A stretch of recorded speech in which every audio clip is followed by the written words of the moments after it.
with yourself or with your environment. So let me give you an example.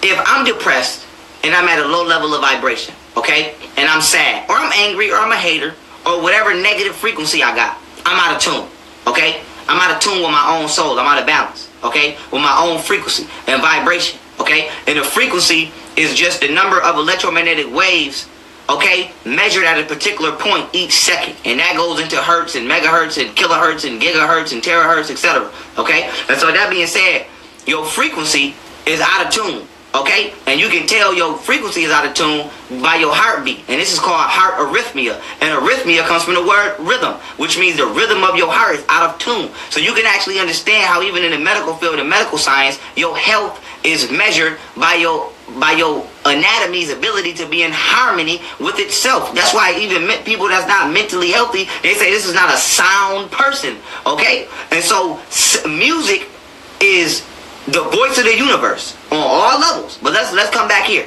Okay, let's come back here. Let's say I'm out of tune for whatever reason I'm feeling, right?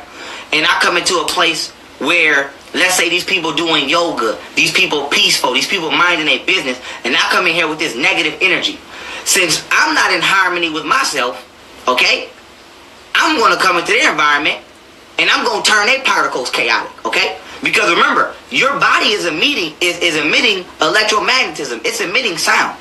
And sound can not only be heard, it can be felt. Because remember, sound reverberates and ushers its way through solids, liquids, and gases. And so this is why when people are negative or positive, you can feel it. This is why you can feel emotion. Somebody can come in the room and not say nothing, and you can get a bad feeling about this person, and then something come up missing, you be like, I knew I had a bad feeling. That's because you felt this person's sound. Just like when you in a car, you feel that bass. When you in a club, you feel that bass. When you play in a band, you feel that bass. Okay? You can feel this person's frequency. Okay? Animals do it all the time. Okay? And so that being said, you can feel this person's sound. You can feel this person's vibration. Okay? So you can not only hear sound, you can feel it in your bones. It's called bone conduction. Okay? So just like sound, just like when somebody scream and they shatter a glass, okay? Because the sound wave is disproporting the particles of the glass so much that it literally separates the particles of making the glass appear to be shattered.